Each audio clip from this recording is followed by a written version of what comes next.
My name is Tyrone Casby. I'm currently Big Chief of the Mohawk Hunters, Mardi Gras Indians, which is located in Algiers, which is on the west bank of New Orleans, which we call the Best Bank. Uh, I've been Big Chief since 1980. However, I've been masking since 1967, and I celebrated 50 years last year. Professionally, I'm an educator. I've been in the business 41 years, various schools, various institutions, where I've been what they call a change agent to go in and help our young black youth develop into the young men that they need to be and not what others want them to be. It's very spiritual for me. It's also very culturally deep. As a 4-year-old kid, I was drawn to the culture by the drum beats. I had a great uncle who formed the tribe here in Algiers in the late 1930s, early 40s as a Mardi Gras masking tradition. I had a brother who masked as a wild man. So all those people that I seen doing those things kind of impacted my decision, not only to be a part of it, but to take it to another level. What I mean by that is, as a youth, that's 4 years old, the drum beats. I mean, I just love the drum beats. And I would follow them just to hear the drum beats where they practice. If you're familiar with Mardi Gras Indian practices we would have. In 1967, I snuck out of my mother's house to be in my first Indian suit. Why did I sneak out? Because it wasn't the thing to be or the thing to do at that time, because the negativism that they would attach to it and not knowing the true meaning of it, then our parents and of course individuals in the community didn't want young youth to be a part of that. They attached the name gang to it, and any parent would not want their child to be a part of a gang. So it kind of put a negative connotation on it. 1967, I continued to follow the tradition. It means a lot to me. And 1978, I came back to the tribe to mask after I finished my schooling and got married and had kids and whatever. I still had that drawing to be a part of it, the culture. And I realized it was a culture more than it was a tradition. It was something that was embedded in us. Uh, in 1980, I became chief. And I was appointed chief by the community, which really is the traditional way to do it. Currently, today, we have guys just wake up one morning, make a big old facade, and put it on and walk around the street and say they're chief. But it's deeper than that. I've learned that it's deeper than that. I've learned that that Indian regalia that we wear, or we used to wear, is was a facade in order for us to do what we wanted to do spiritually. How else do you express yourself than behind a facade? They wouldn't let us do it ourselves, like the religion that you talked about. We weren't allowed to practice our religion, so we had to use that facade to come out as Native Americans to express our own African diaspora. Today has changed because one, there's more knowledge of who we are. There's more understanding of why we do it. There's more individuals involved in it now from an educational standpoint. At one point, it was tied to individuals who were either involved in some type of negative activity, and no one would want to be a part of it, which simply means if I keep making it negative, it'll go away. But the spirit never went away. And guys like myself, guys like my children, individuals that's in my tribe who are professional people, uh, they carry on, they understand. And they understand it from a perspective of not just to make a suit, but when you express yourself from that suit, you expressing our ancestors in their pursuit of somewhat of a civil rights movement. That's what we actually are, because we're defying the quote status quo of Mardi Gras. We defied that. Black people weren't a part of Mardi Gras. We were in our own communities doing what we do. And the Indians is one of the groups that defied that. And to this day, I can tell you there's no other ethnic groups involved in the Mardi Gras Indian culture, especially in my tribe. Now, others have allowed them to be part of their tribe. However, you can make a suit, but if you don't have that spiritual being to make that suit come alive, it's just a suit. The suit this year was very, very different. The artwork was done by my son, who's my boss man, and he designs my costumes after this, Hurricane Katrina, and he started designing them on visions and dreams that I had. Usually, I would make a suit out of someone else's model.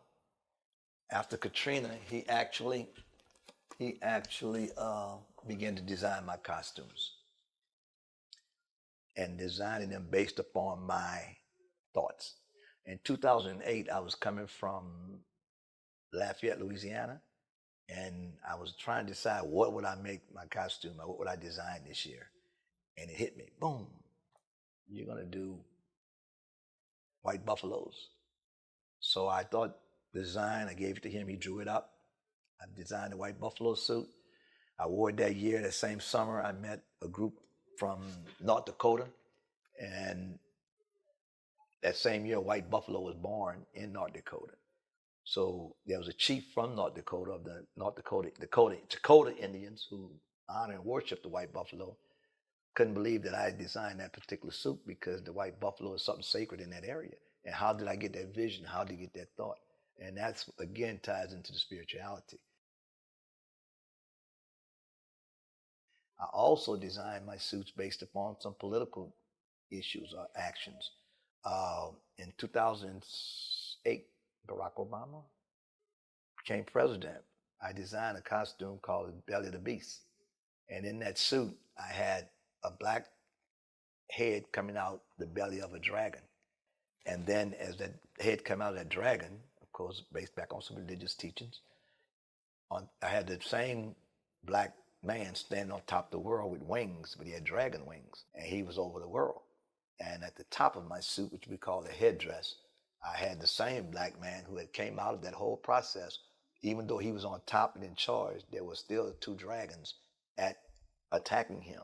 And because of that, my suit, I called it my Barack suit, because from whence we come as a black person to where we came as to be a president of the United States, that was a long journey, but it happened. 8 years later, I designed another suit on that same dragon principle, where this same black man was now riding a dragon, and he had his sword, and he slayed the dragon. And then as he slayed the dragon, on the top, there's a headpiece, there's him riding away on the dragon, or flying away on the dragon, indicating or simplifying that, okay, now that I've slew this dragon, I can slide off into the sunset. I'm done. And he's gone. So they come from different, perceptions, different concepts. And like I said, in 2006, post-Katrina, because of my son's artistic talent, I've been able to use that with my thoughts, and he put it on canvas, and it comes out. I have a suit here that I did, and this one was, of course, if you look at the very bottom, it's simply indicating that the different pictures or different little pieces you see are black men and African Americans around the water, around a campfire, discussing the fact that we escaped into slavery, and they befriended the Native Americans. And all of that plays a role in what my thoughts were at that time and where my mindset was. So basically it comes from mindset. Yeah.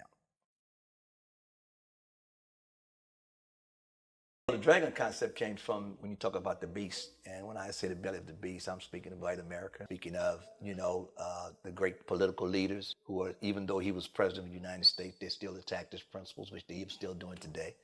The things that he put in place, they're trying to undo it. Why? Because same as they did in slavery, they made sure that there was nothing for us to say were ours. And the kids today, they don't get it. And that's why a lot of times, even in the Mardi Gras Indian culture, we express that, because we want you to understand you do have something that you can say is you, is your own. That's why in my previous statement I said there are no other ethnic groups involved in this process, because it's a spiritual process for black people.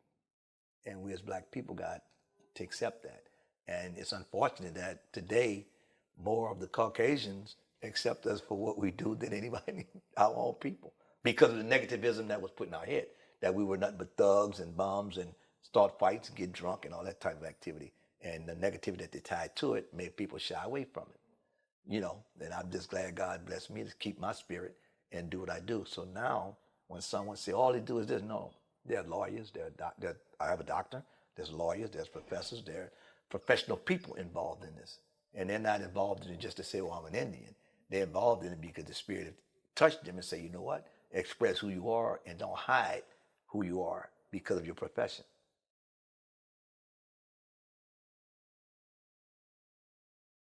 knowing that they can be whatever they want to be and do whatever they would like to do, and don't let nobody suppress it, even though they know that there have been some negativism tied to what I do as a Mardi Gras Indian. But professionally, they know I'm that guy that cares, that guy that works with them, that guy gonna make sure that they get everything they actually need. And even to this day, I have a young man sitting in the state penitentiary in Louisiana, Angola right now doing a life sentence. And I impacted him from a Mardi Gras Indian standpoint as well as a teacher in his classroom. And he had that picture drawn for me this year. One of his fellow inmates drew that picture. That picture is based upon a suit I wore a year for last 50th anniversary. If you look at it, you see the 50s in it. And if you really got close to it, you see on the bottom of that apron is really an overview of the city, which indicates that I'm the biggest chief in the city. No matter what others think, I am that guy. Because we run both sides of the water.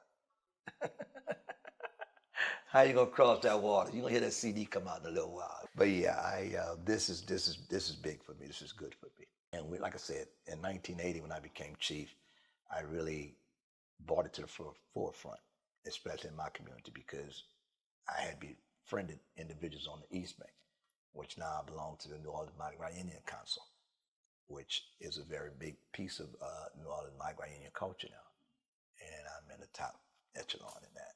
And there are only approximately 4 guys that have been massing 50 years or plus that still living consistently. Vic, Monk Boudreaux, myself, and a guy named Thomas Landry, Geronimo Hunters. But when I say consistently, for the last 25 or 30 years, we have not missed a year. So you talk about us, yeah, very small population.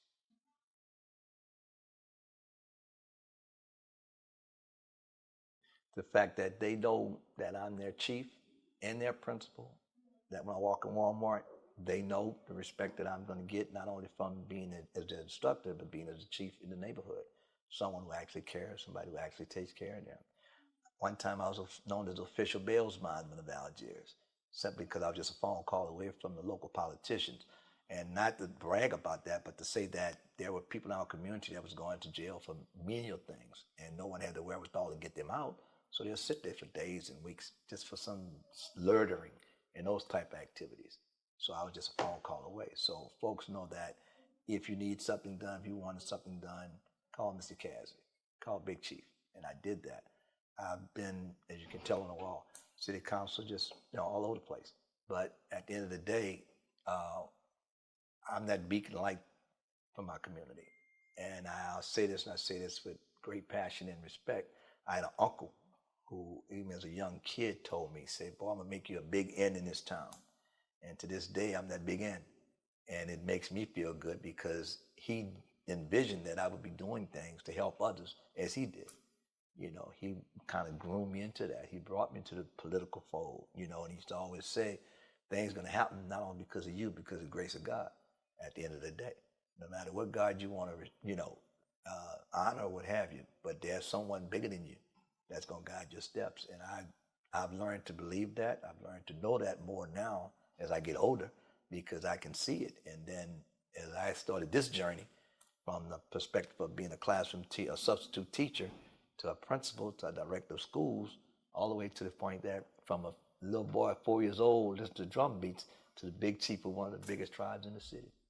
So that journey has been really prophetic in my opinion. It was basically my great-grandfather. My great-grandfather's name was William Casby. William Casby lived to be 114 years old right here in Algiers. And in 1963, prior to 1963 when he died, I had the privilege of actually meeting my great-grandfather. My great-grandfather had like 18 to 20 children. And the mural she's talking about is it's in France. It's on a wall in Paris. It was taken by Richard Avedon. Richard Avedon came to the city in 1962-63 and took a picture of him sitting on the porch. They did a story on him in Time magazine in 79, 80. And that picture they painted on a mural over in France. And Richard Avedon is the photographer who actually took the picture. And he was 114.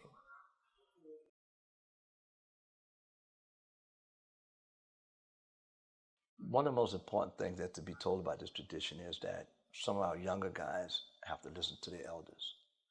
Not from a perspective of telling them what to do, but telling them why they do it. Even though they have the ability to read and Google and all this stuff, they still don't get the spirituality of it. You know, guys look at it, or some guys look at it as just something to do. But if you ever go to a Super Sunday and look at my tribe or my gang as we come down the street, you'll know it's bigger than that. You'll know it's more important than that because we carry out the roles that we are assigned to do. That picture of that Moss man, you see him coming down the street, you'll know something bigger than him is making him do what he do. As you continue, huh? I listened to him this year. Oh, I had him on tape. I was like, yeah. Oh my God. Yeah, he's that guy. Ooh. But if you catch him in another setting, it's like, hey, how are you? How the kids?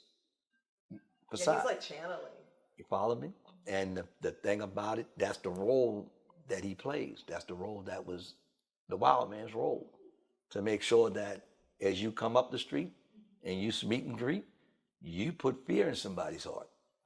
May not crush an egg, but that fear that you put out there, wow, bro, they coming like, whoa, okay? And then you have your spy boy, which is Dow. Dow's a little more milder. He just got into my gang. So he kind of like the peacemaker there. You know, even though they know how far to go, he's just that beacon there to kind of keep the balance. Because right after him is my flag boy, Jamal, which is my son, which is me up front, but I'm way in the back. So he just makes sure that everything is between the meeker and the milder and the wilder is all channeled in one direction. So basically, the younger guys, they're almost like, for lack of terminology, in my opinion, pimping backwards. I say, guys, you're pimping backwards because now you want to go back to fighting each other because someone told you you're prettier than him. So when anytime somebody put confrontation into a matter, a culture, it destroys that culture because now we're battling each other. And as we battle each other, no one's watching. And then we just disappear. And that's what was happening to our culture in the late 50s and 60s. It was going away because everybody was looking at them as Mardi Gras Indians who just cut up and do all these horrible things. Not as black men dressed up as Native Americans to express their own black feelings that was expressed at Congo Square, that were expressed in other parts of the country, not other parts of the country, other parts of the city.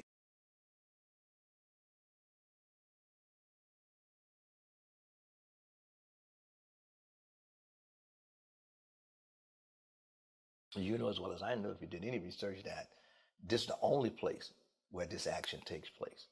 This is the only place where you could actually be a black man in a Native American outfit and do the things you do. In the early 1800s, you weren't allowed to beat drums past the Mason-Dixon line because they didn't want the black slaves to communicate.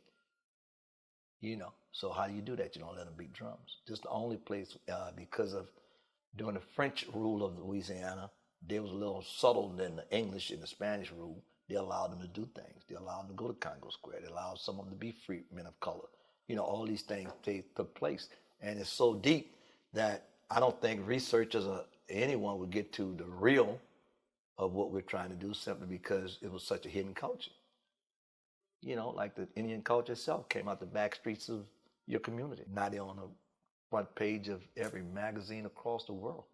My son went to on a fellowship with Lincoln Center with Miss Sharice Nelson and Ms. Harrison, and they did a tour of Dubai, Sri Lanka, the U.S. Emirates, Guatemala, all these different countries. And in each one of these countries, there's a same similarity as to the Mardi Gras Indian culture, even in Cuba. You know, Ariana, I can't think of Ariana's last name, tried to get me to go with Cubanola with them to Cuba to show the parity. And we all know that we didn't just come up off a boat in England and landed in America. You know, we got to realize that the slave trade itself came through Cuba. It came through Haiti. It came through these places where they trained you to be a slave. You didn't wake up one morning, put shackles on, and say, "Boss, I'll pick all that cotton." That's another story. But all those things tie into the Mardi Gras Indian culture and why it's so important for me, as I still live, to make sure that our youth understand it's bigger than you being pretty. It's bigger than you being, better than the next guy. It's bigger than that. Because once you put that competition in it, it kills itself.